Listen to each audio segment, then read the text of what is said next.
di dalam Al-Quran. Pada kesempatan kali ini kita akan masuk pada doa Nabi Ibrahim alaihissalam. Namun sebelumnya, mari kita bermunajat kepada Allah. Semoga apa yang kita lakukan, apa yang kita kerjakan kesempatan siang hari ini dan hari ini, semoga Allah ridhoi.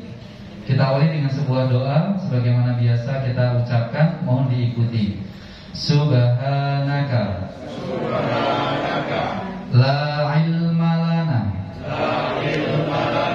illa ma 'allamtana innaka antal alimul hakim. Maha suci Engkau ya Allah, sesungguhnya tidak ada yang kami ketahui, yang kami pahami, yang kami mengerti kecuali Engkau yang telah mengajarkan kepada kami. Sesungguhnya Engkau ya Allah yang maha mengetahui lagi maha bijaksana. Surat Al-Baqarah ayat yang ke-32. Bapak dan Ibu, saudara-saudariku dan rekan-rekan yang insya Allah semoga dan senantiasa mendapatkan rahmat Allah Subhanahu wa Ta'ala. Kita masuk pada doa Nabi Ibrahim alaihissalam. Di 3 pertemuan yang lalu kita masuk di kategori doa Nabi Musa alaihissalam. Saat ini kita masuk di doa Nabi Ibrahim alaihissalam. Sebagaimana yang kemarin kita sampaikan di pertemuan 2 pekan yang lalu, bahwasanya Nabi Ibrahim ini ada yang unik dibandingkan sosok Rasulullah SAW. Apa keunikannya? Di pertemuan yang lalu kita sudah membahas bahwasanya keturunan dari Nabi Ibrahim alaihissalam itu kemudian akan meruntunkan sampai kita kepada Nabi Isa alaihissalam ataupun juga kepada Rasulullah Shallallahu alaihi wasallam. Panjenengan kalau pernah mendengar suri tauladan terbaik yang harus kita contoh, yang harus kita tiru, yang kita duplikasikan karakter dan kehidupannya dalam diri kita ini, pasti kita nyebut sosok itu bernama Rasulullah Shallallahu alaihi wasallam. Namun Bapak dan Ibu, para jamaah, surat Al-Mumtahanah ini, surat yang ke-60 ayat yang ke-4 ini ada yang unik. Ini kembali kami menegaskan, mereview kembali dari pertemuan sebelumnya. Apa yang berbeda? Biasanya dalam surat Al-Ahzab, surat yang biasanya ini surat yang ke-20, surat yang ke-33, ayat yang ke-21, surat yang ke-33 ayat ke-21 itu berbunyi uswatun hasanah kita adalah Rasulullah Shallallahu alaihi wasallam. Tetapi pada ayat yang ke-60, surat yang ke-60 ayat yang ke-4 ini, surat Al-Mumtahanah, di sini ada yang menarik. Oke, sama uswatun hasanah. Tetapi di sini ada kata-kata 2, Ibrahima walladina ma'ahu. Nabi Ibrahim juga yang membersamainya. Ternyata apa yang membersamainya Nabi Ibrahim ini nanti ujung-ujungnya juga lari kepada Rasulullah SAW. Contoh, kemarin kalau panjenengan masih ingat, panjenengan kemarin kita bahas silsilahnya Nabi Ibrahim alaihissalam. Saya ulangi lagi, kita membahas silsilahnya Nabi Ibrahim alaihissalam. Contoh, kalau panjenengan pertemuan saya yang lalu, Nabi Ibrahim punya istri berapa? Berapa dulu aja Pak? Hah? 4 ya. Tapi kita nggak usah ngomong 4 Pak, nanti ada yang sensi ya. 2 saja dulu ya. 2 saja dulu. Hajar dengan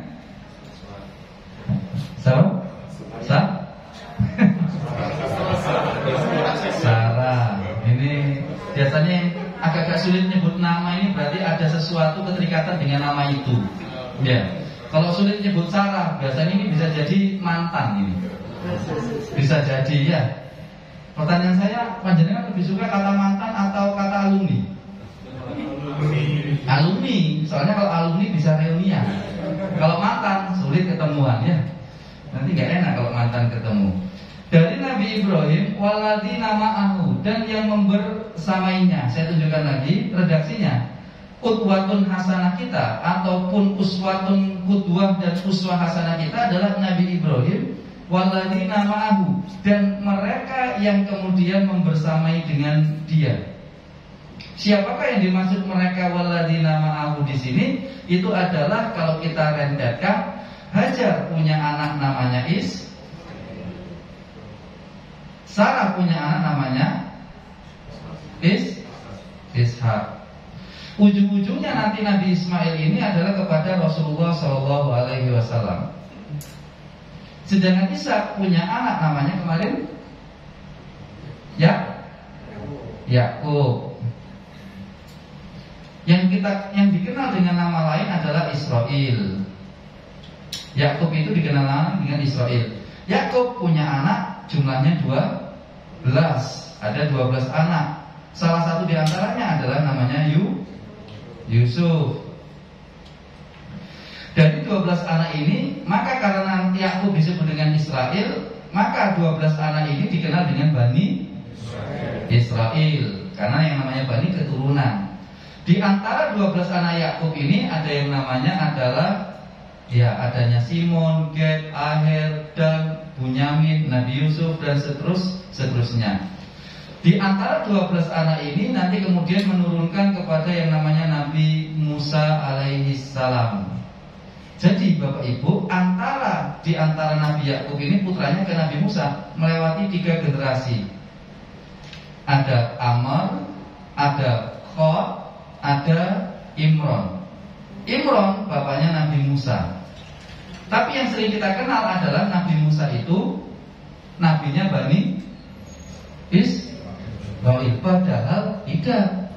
Kenapa Nabi Musa dikenal adalah nabinya dari bangsa atau Bani Israel? Karena di situ banyak kisahnya yang paling dahsyat. Tetapi hakikatnya Bani Israel itu dimulai dari Nabi Yakub dan seterusnya ke bawah. Bahkan sampai Nabi Bani Israel itu sampai Nabi siapa Pak? Nabi Isa alaihi salam. Panjenengan cek nanti di surat yang ke-61 surat Sof ayat yang ke-6 dan ke-7. Nabi Isa itu memanggil baninya, umatnya itu dengan Bani Israel. Wa idh qala Isa ibnu Maryam ya Bani Israil. Nabi Isa masih manggil Bani Israel. Kita lanjutkan. Musa populer dengan nama Bani Israel. Terus dari Musa kemudian lanjut. Saya lanjutkan di sini. Misal dari Nabi Musa lanjut turun kepada raja yang namanya Tolut, bukan Nabi, Tolut. Tolut punya musuh Jalut. Jalut nggak ada yang bisa mengalahkan kecuali Nabi Daud. Nabi Daud kemudian punya anak namanya Nabi Sulaiman. Sulaiman terus kepada kemudian beberapa generasi Nabi Zakaria, setelah Nabi Zakaria Nabi Yahya, setelah Nabi Yahya Nabi Isa. Intinya Bapak dan Ibu, Bani Israel itu sampai kepada Nabi Isa sebagaimana tadi surat Sof ayat yang ke-6 dan yang ke-7. Bapak dan Ibu para jamaah, akhirnya ini turun Nabi Isa, Rasulullah, semuanya cikal bakalnya berasal dari siapa Pak? Ibrahim. Nah, di Robani seri kali ini kita membahas tentang satu doa yang itu kita kenal. Kalau saya bertanya kepada panjenengan, di Al-Quran, doa yang paling banyak dicontohkan itu oleh Nabi siapa? Di Al-Quran, Nabi yang paling mencontohkan, akhirnya banyak doa-doa yang bisa kita tiru. Itu ucapan dari Nabi siapa kalau dalam sejarahnya, kisahnya di Al-Quran? Nabi Ibrahim. Doa paling banyak di Al-Quran itu adalah dari Nabi Ibrahim. Nabi yang lain itu sedikit. Paling banyak itu doa Nabi Ibrahim. Semisal saya ambil contoh ini. Ini kan populer kita dengarkan doa ini.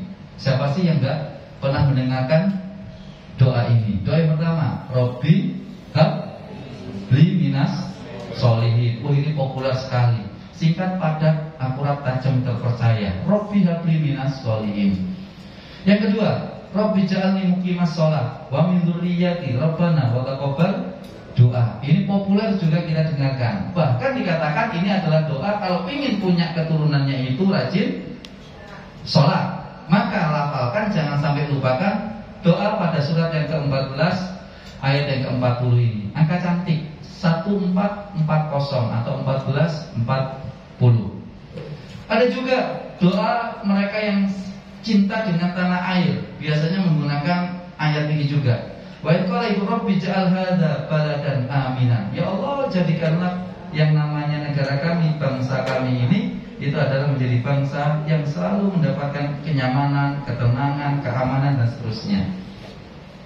Dan seterusnya, dan seterusnya. Nah, pada kesempatan kali ini, Bapak dan Ibu, kita akan mengambil satu doa yang diajarkan oleh Nabi Ibrahim alaihissalam, yang panjenengan insya Allah pernah mendengarkan kisahnya, tapi belum tentu mengamalkan doanya. Tapi saya yakin panjenengan pernah mendengarkan doa ini juga. Begini, sebelum saya memulai doanya adalah hadirnya Rasulullah di tengah-tengah kita, dalam artian sunnah-sunnah beliau, dalam bentuk hadis-hadis yang beliau sampaikan, tidak jauh dari doanya Nabi Ibrahim alaihissalam. Jadi ketika Nabi Ibrahim alaihissalam itu, Bapak Ibu, ketika pergi dari kota Palestina, dari negara Palestina menuju kota Mekah, saat melakukan sebuah perintah Allah yang kemudian menjadi cikal bakal, itu adalah terjadinya kota Mekah. Ini populer sekali karena ini masuk dalam kategori kisah apa Bapak dan Ibu?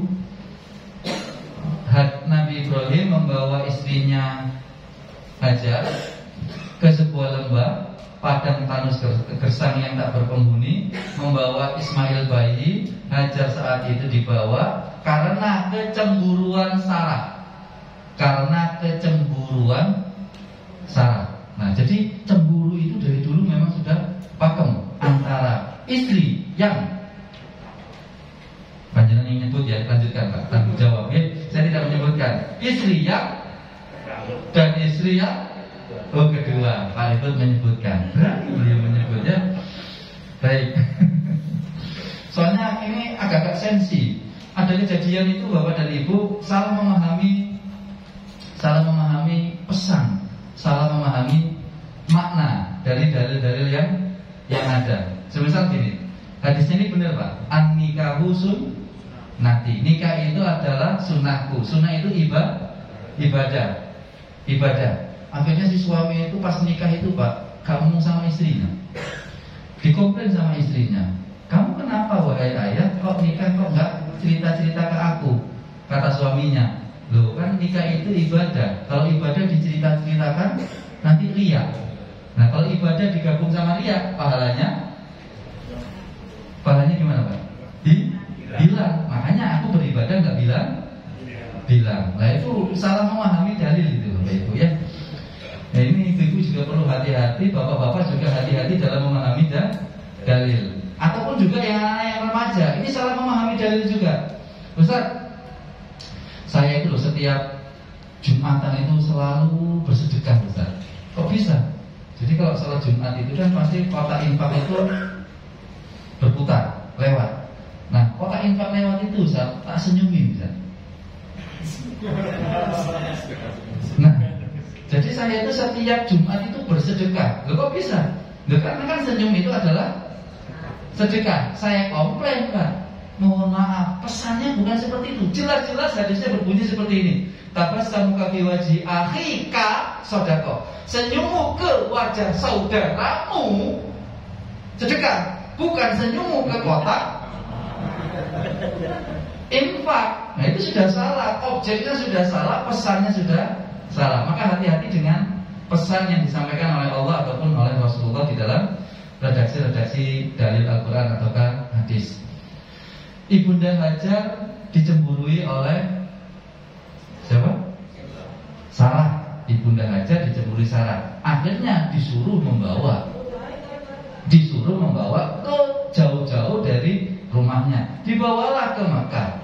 Sampai di Mekah ditinggalkanlah yang namanya Hajar dengan Ismail. Nah menariknya Bapak Ibu, doa ini muncul. Tolong diikuti. Rabbana inni askantu min dzurriyyati biwadin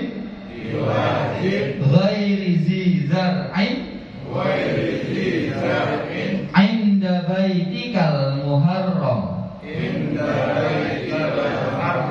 Rabbana liyuqimus shalah faj'al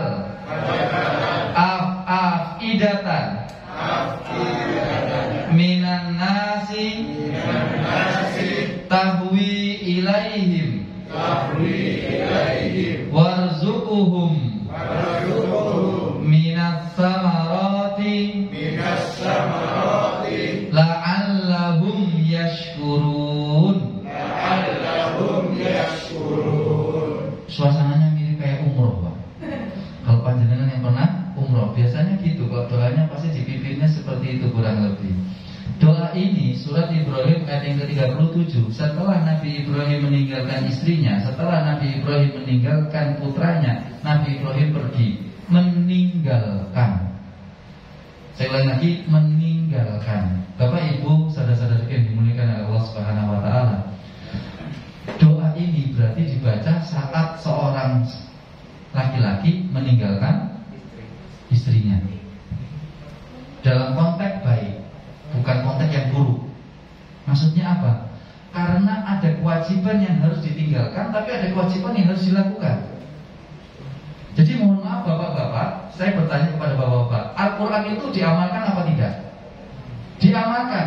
Mohon maaf, tanpa sebuah dalil khusus, Al-Quran itu harus kita amalkan. Tanpa menunggu dalil khusus, Al-Quran itu harus diamalkan.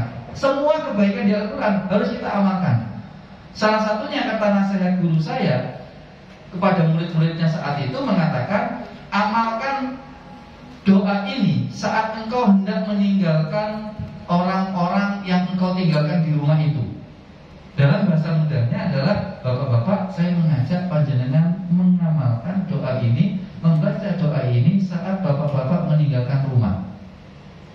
Atau dengan bahasa yang lainnya, setelah panjenengan nutup pintu keluar rumah dengan membaca, bapak menutup pintu saat keluar rumah membaca doa Bismillahi tawakkaltu ala Allah la haula wala quwata illa billah. Yang kedua, saat panjenengan naik kendaraan, doa yang panjenengan baca Subhanalladzi sakhkhara lana hadza wa ma kunna lahu muqrinin, dan seterusnya. Nah, kata guru saya, setelah itu tolong kamu baca doa ini. Memang tidak ada dalil khusus, tetapi ini ayat Al-Quran yang mau tidak mau boleh kita amalkan. Apa? Karena filosofinya mengena sekali.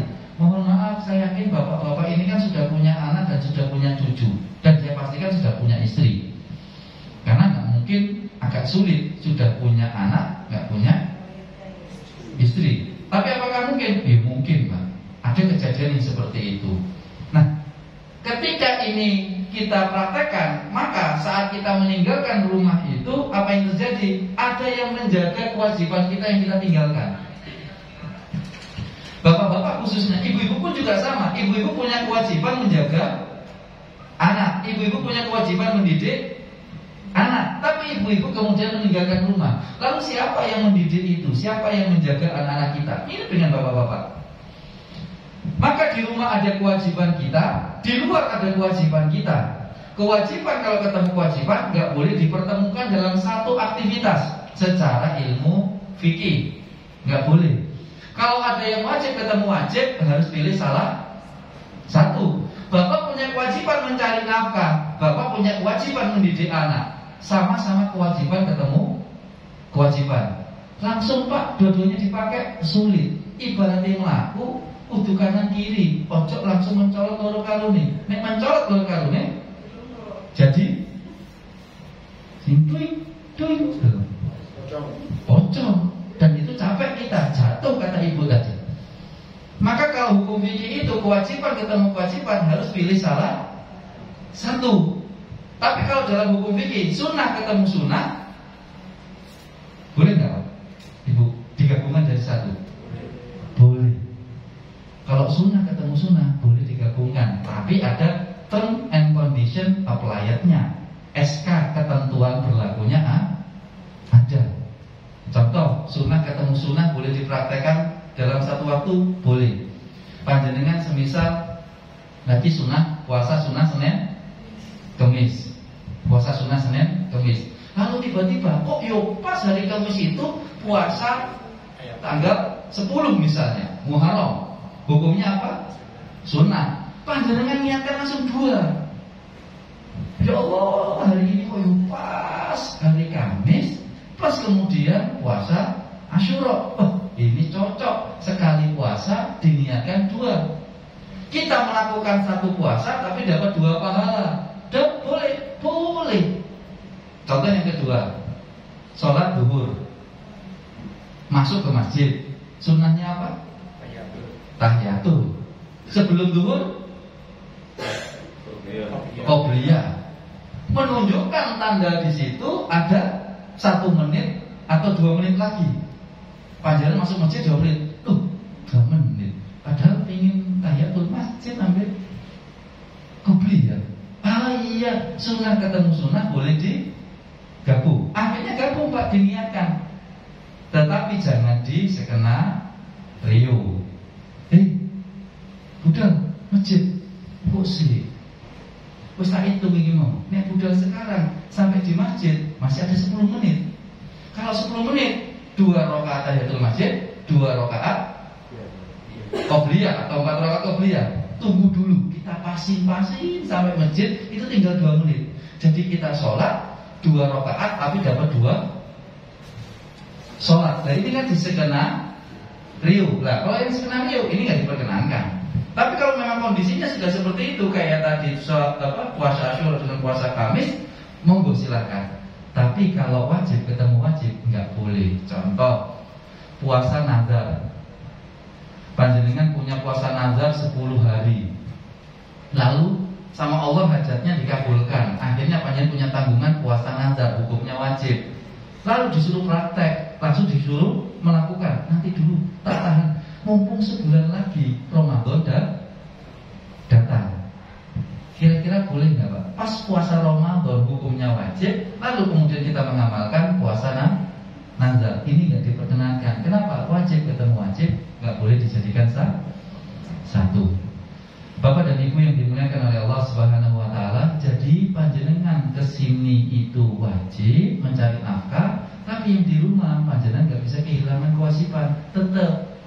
Makanya supaya bagaimana seorang ayah khususnya ketika meninggalkan anak dalam urusan pendidikannya, maka tolong supaya panjenengan itu tidak menzalimi anak-anak, maka panjenengan titipkan itu kepada zat yang memang menjaga, zat yang memang memiliki hati-hati anak kita, zat yang memang bisa memiliki kekuasaan lebih menurut logika kita, di mana zat itu adalah Allah Subhanahu wa taala.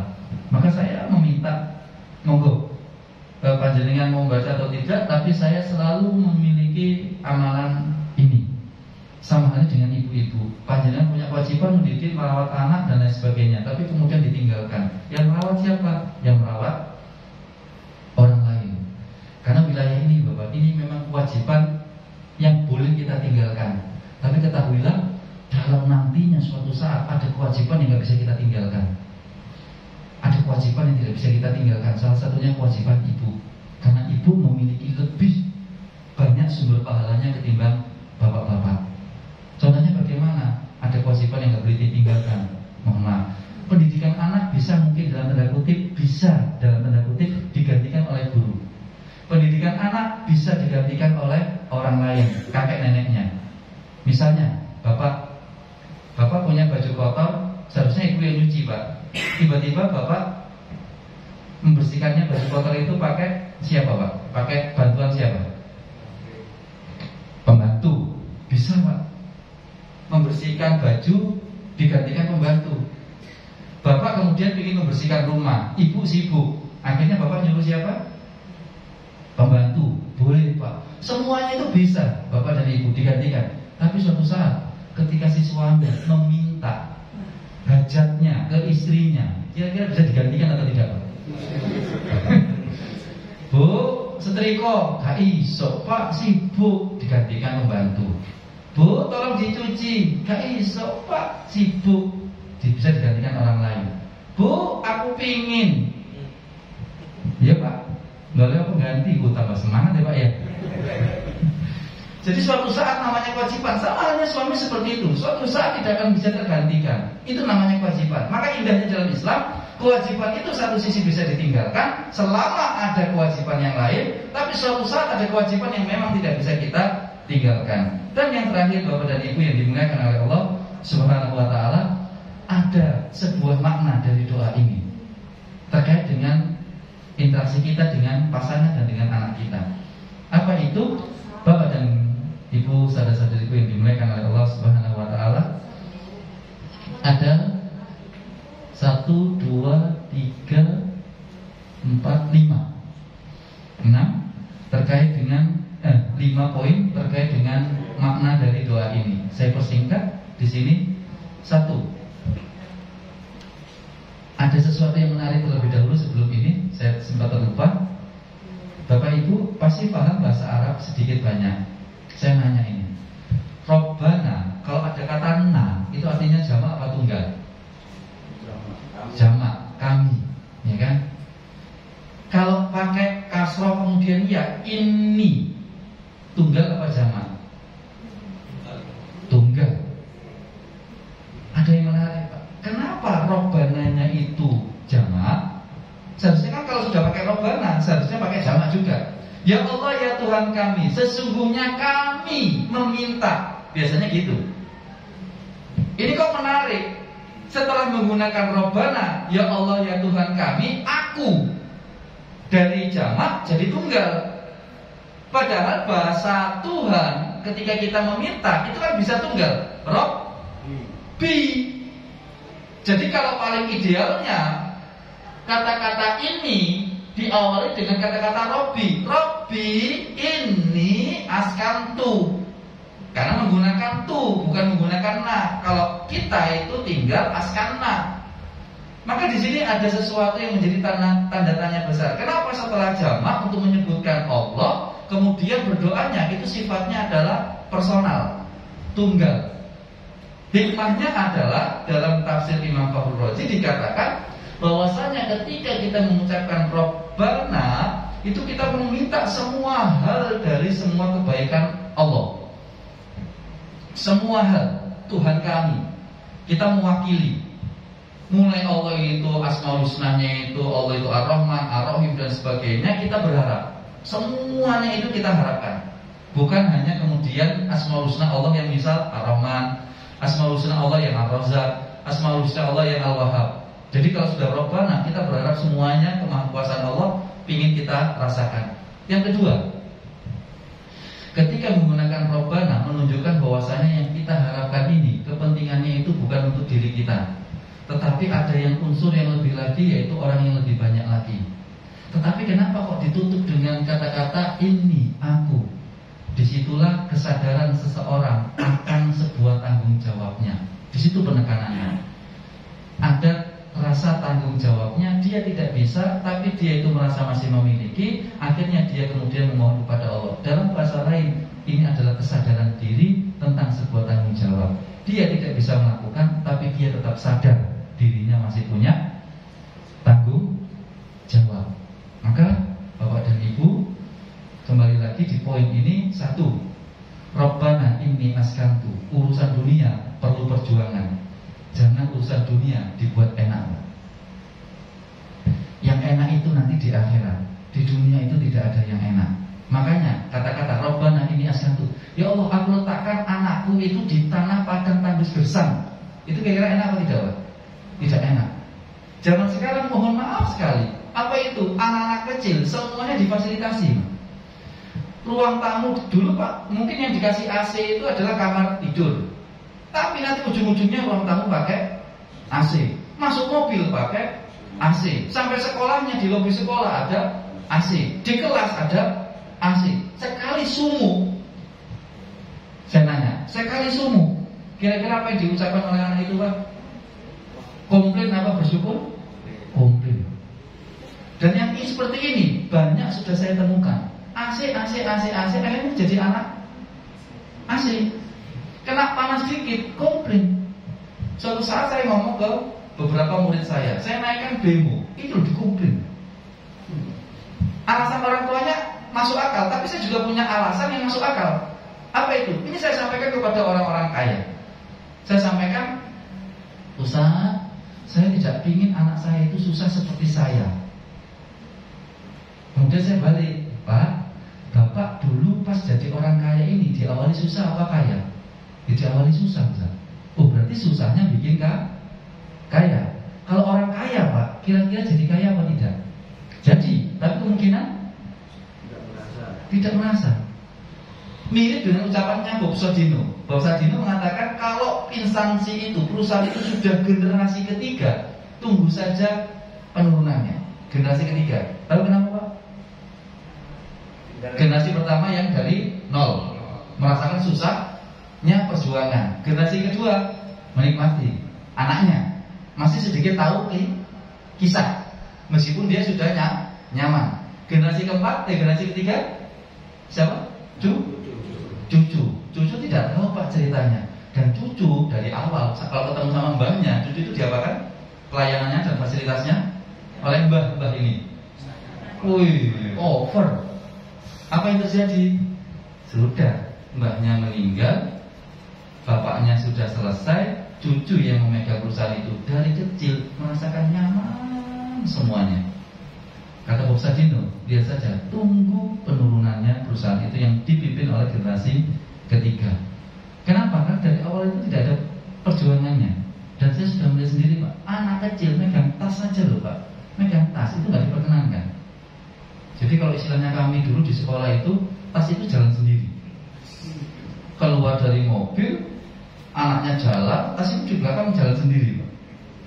Ya kalau istilah kami di guru-guru, padahal dibawakan sama sopirnya, padahal masih SMP. Bayangkan kalau dia itu megang tas saja tidak mau, kalau disuruh ini, hilang. Maka dalam Islam itu untuk urusan dunia disuruh capek-capek. Kenapa? Karena disuruh enaknya nanti di akhirat. Panjang perhatikan, pasti ada kontradiktif antara dunia dengan surga. Surga bukan akhirat, dunia dengan surga. Di dunia boleh minum khamr, Pak? Nggak boleh. Di surga, hadis riwayat Imam Muslim, minuman panjenengan nanti khamr. Kan nggak bisa kita pungkiri, Pak.